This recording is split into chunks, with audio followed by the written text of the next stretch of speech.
Françaises, Français, mes chers compatriotes, nous sommes en train de vivre des jours difficiles. No! No! No! No! Get out of my face! You ain't about to jail. Mais aujourd'hui, il faut bien rappeler que nous sommes dans la période du confinement, que c'est un moment qui est dur pour ceux qui sont en première ligne, qui est dur pour ceux qui sont en seconde ligne, qui est dur pour ceux qui restent à la maison.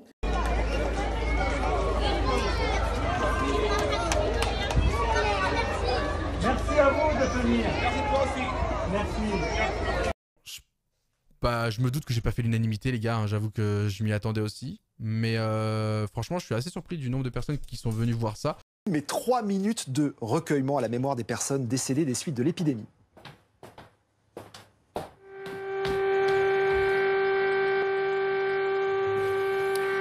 Ils enterrent des Pokémon. Et du coup, j'ai réinstallé Twitter, j'ai regardé, j'ai vu le bordel, j'étais pas bien. En fait, ce qui me faisait... ça met mal quand même, ce mais réveil là où tu...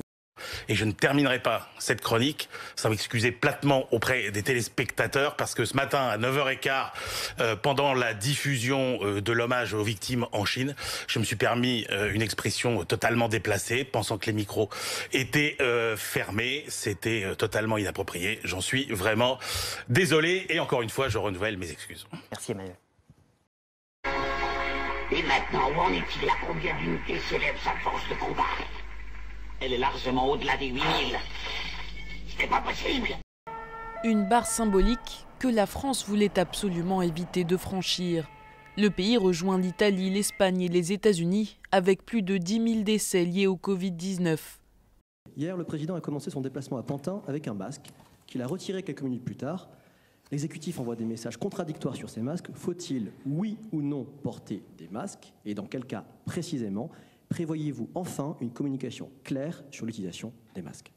Alors,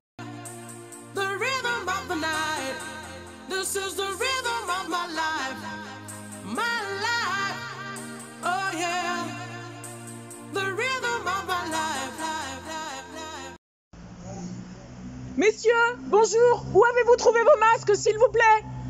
On n'en a pas, nous, dans le 93. On pourrait avoir des masques? Et où allez-vous, messieurs? C'est le confinement. Où allez-vous, messieurs? C'est le confinement, s'il vous plaît. Répondez. Vous êtes ici à Pantin, vous êtes ici chez nous. Jamais il est venu chez moi, jamais ce que je t'ai donné à toi, jamais je l'ai donné à moi. 2 secondes. En fait, je vais te parler parce que là, tu t'es... et donc, il faut remercier très profondément les Français de l'effort auquel ils consentent en matière de privation de leur liberté.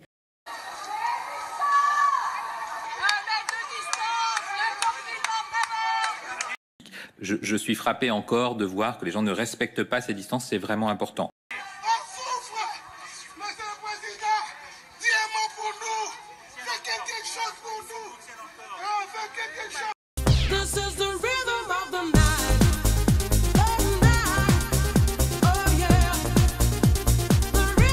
Mais aussi au travail, puisqu'on voit encore des gens qui n'ont pas complètement ce réflexe parce qu'ils travaillent, et tant mieux parce qu'ils sont utiles. L'idée étant d'assurer systématiquement, en tout temps et en tout lieu, la sécurité de ceux qui sont au travail. De Lyon, Liban, du Mali, Liban, de Burkina Faso, Ils coûtent en moyenne 2 dirhams l'unité, soit 20 centimes d'euros, et sont disponibles dans plus de 70 000 commerces de proximité sur l'ensemble du territoire. Les masques Made in Maroc sont devenus un enjeu national. Très profondément. Classiquement, c'est les pharmacies qui vous approvisionnent, il n'y a pas d'autres réseaux. Là, vous avez activé tout ce qu'il y avait pour... Oui, on a... Alors, il y a...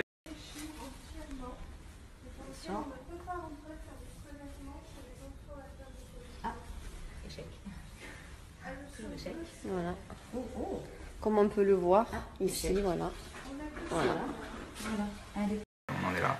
Et comment vous faites sur les vêtements, les blouses? Eh ben, allez, je vais prélever. Salut, sur des prélèvements de Covid. Voilà. Et voilà. Attends, j'ai voulu l'enlever. Voilà. Je me suis permis de le faire. Je serais pas critique si les autres le font. Et ensuite, je suis, totalement compréhensif si certains trouvent que mes choix sont pas bons. Pour édicter des guides de bonnes pratiques dans les différents métiers. Il y a d'ores et déjà plus d'une quinzaine de métiers pour lesquels des guides pratiques ont été sortis. Il y a encore une vingtaine de métiers pour lesquels d'autres guides pratiques seront sortis. Learn it? Did you want to fight? Is that the deal? Whoa, bro. Alors c'est un jeu pour travailler la confiance en soi, d'accord? Avoir confiance aux autres, pardon. Donc tu vas mettre les mains sur les épaules, tu vas bien fermer tes yeux, ok? Et à 3, tu vas te laisser tomber, ok? Il faudra que tu aies confiance en lui. Et puis, sans tomber dans le cynisme, il y a beaucoup des plus âgés de ce pays qui ne seront plus électeurs en 2022, parce qu'ils seront morts. Et voilà. 1, 2, 3.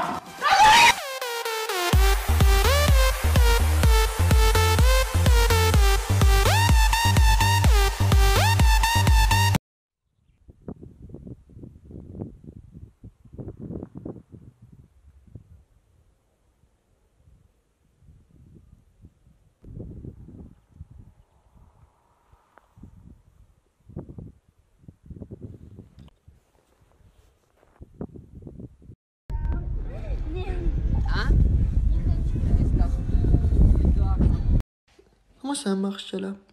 Ah, vous me voyez, c'est bon? Ok, donc on va commencer les cours. S'il vous plaît, pour son pseudo, mais son nom et son prénom. Oui, parce que moi, je me retrouve plus, là. C'est qui, ça, la grosse moula du 45? N'hésitez pas à poser des questions dans le live, hein. Jordan qui me demande, est-ce qu'on peut jouer à Fortnite? Allez, Jordan, je te bloque, toi, t'as gagné. Ceux qui sont aujourd'hui hospitalisés, ceux qu'on trouve dans les réanimations, désormais aujourd'hui, ce sont ceux qui, au début du confinement, ne l'ont pas respecté. Mais c'était évidemment des blagues, quoi, tu vois. Eh ben, il faudra dire à monsieur le préfet qu'il y a des soignants en réanimation et il y a un de mes infirmiers qui est en danger de mort actuellement en réanimation et qui a contracté le virus en soignant des patients. C'est vraiment scandaleux. J'ai tenu des propos laissant entendre que les malades d'aujourd'hui en réanimation étaient ceux qui, hier, ne respectaient pas le confinement. Mais moi, devant mes potes, je me suis saucé, etc. en mode, voilà, mais j'ai rien fait. Sur le fond, cela est faux. Ça n'honore pas du tout, monsieur le préfet. Après des propos comme ça, il peut faire qu'une chose, ce préfet, il peut que démissionner. Je suis malheureusement obligé d'ouvrir sur Rungis une morgue pour stocker les nombreux cercueils qui nous arrivent. Ce passage du cercueil à Rungis est payant pour les familles. Et ça, c'est pas acceptable. On ne peut pas facturer aux familles des frais pour un passage dans un entrepôt à Rungis. J'en ai vraiment gros sur la patate. J'en ai marre. On m'a réquisitionné un entrepôt frigorifique et je l'ai fait bien volontiers et gratuitement. Gratuitement, je vous le dis très clair. Les téléspectateurs nous ont alertés, c'est 250 € pour que le corps reste une semaine. En fait, il y a 150 € de frais d'admission, à peu près. Ouais.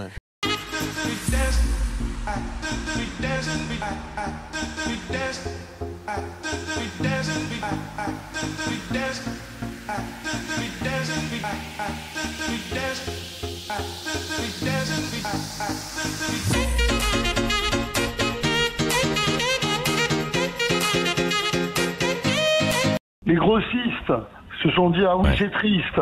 Ils ont offert les fleurs pour décorer les espaces de réception. Le péage est gratuit. J'entends dire n'importe quoi. Le péage est gratuit pour les familles éplorées. Et là, il y a des gens sans scrupules. Qu'est-ce qu'on peut faire? Je pense qu'il faut poser la question au préfet. Je ne sais pas. Je pense que c'est voilà, le bâtiment a été réquisitionné par le préfet de police de Paris, donc je pense que c'est important de lui poser la question. Vous ne respectez pas le confinement, vous êtes verbalisé et vous vous mettez en danger car on risque de vous retrouver en réanimation, on risque de retrouver vos proches en réanimation. Donc ça n'est pas un jeu vidéo tout ça, c'est une réalité.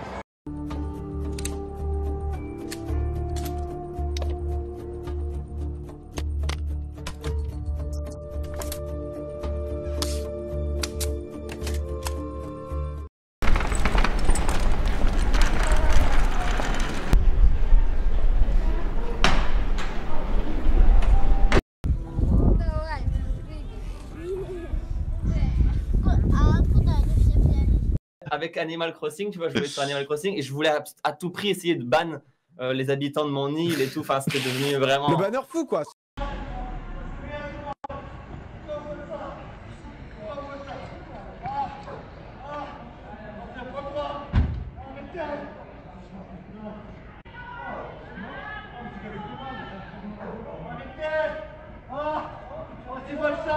Est-ce que demain, après-demain, il ne faudra pas un système où les plus démunis seront remboursés comme aujourd'hui? Ceux qui ont un peu plus de moyens seront un peu moins remboursés pour la santé du quotidien.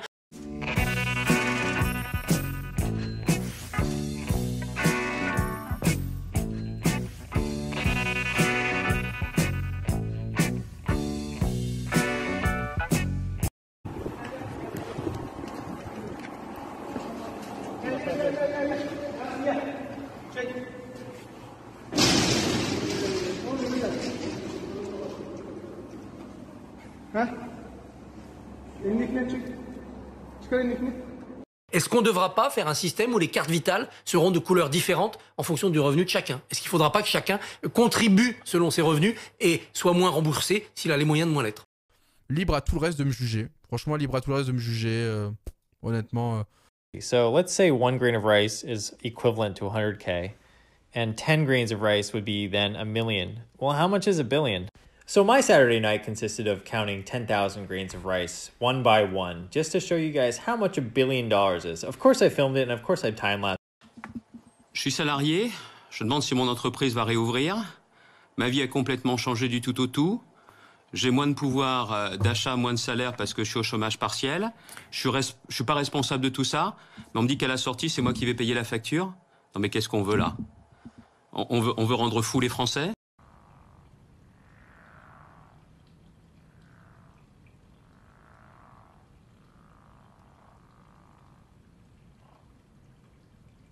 So now I'm proud to present to you the results.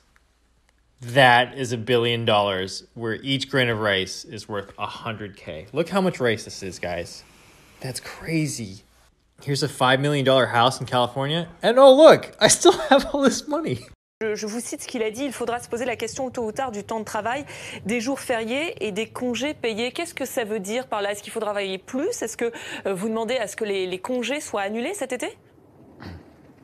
Okay, so the moment you've been waiting for, 100K, 1 million, 1 billion, Jeff Bezos has 122 of these, or 58 pounds of rice. If each grain of rice was 100K. Like, look how big this is, guys. I'm gonna show you the scale here. I'm gonna put a keyboard in just for fun. Look how deep that goes. That's insane.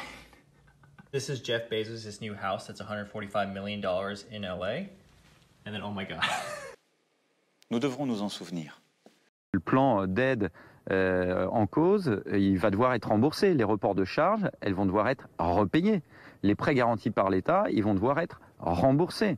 Donc tout le monde va devoir faire quelque chose et les salariés, pour une période temporaire d'urgence, eux aussi, à un moment donné, devront, pendant une période limitée, peut-être travailler plus pour rattraper ce qui s'est passé.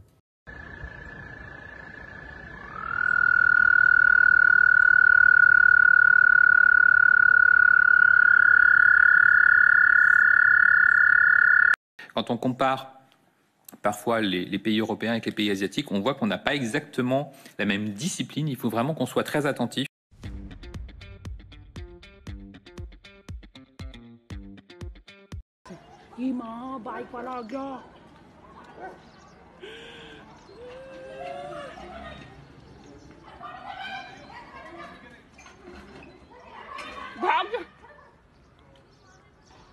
Ce qui est certain, c'est que la France jamais ne cédera à la tentation du tracking. Et d'ailleurs, ce n'est pas ce qui est aujourd'hui envisagé.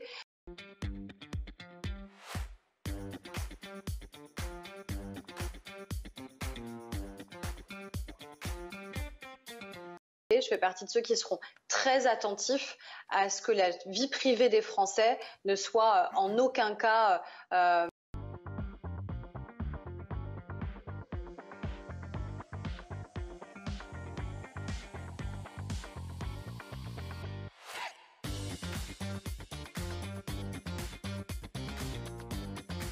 Plusieurs innovations font l'objet de travaux avec certains de nos partenaires européens, comme une application numérique dédiée qui, sur la base du volontariat et de l'anonymat, donc tout ça rend les gens méfiants. Pour faire baisser ce taux de méfiance, pour faire monter le taux d'adhésion, il faut une carotte. Il faut dire aux gens, tous ceux qui téléchargeront l'application et qui l'utiliseront, ils seront prioritaires le jour où on aura des tests de sérologie qui permettront de déconfiner vraiment ceux dont on verra qu'ils sont immunisés. Vous en avez sûrement entendu parler. Et t'arrives à te regarder dans une glace? depuis le premier jour. Alors maintenant, on va remettre les choses en place. Attends, je peux expliquer ou pas? Je peux expliquer? Non, on rendra jamais un âne cheval de course. Non, on rendra jamais un âne cheval de course. Je vais expliquer comment ça se passe parce que monsieur, il aime bien prendre la parole. Ici, il y a un gourou, il s'appelle Emmanuel Macron, qui était effectivement ancien secrétaire général adjoint à l'Élysée, ancien conseiller économique de François Hollande à l'Élysée, qui animait également, ou en tout cas en coulisses, les sommets européens de François Hollande à Bruxelles. Vous avez raison. Je veux dire, vous n'avez peut-être pas été assez efficace, j'entends. Mais je ne prendrai pas de responsabilité pour tout ce qui a été fait avant. Je ne t'ai pas trompé. Voilà, je te dis, je t'ai pas trompé. Ok, bah je mets tes captures d'écran tout de suite. Au sein du gouvernement, eh bien, n'était pas élu, ne connaît pas l'ascension élective et que donc, eh bien, il n'aurait pas assez de légitimité.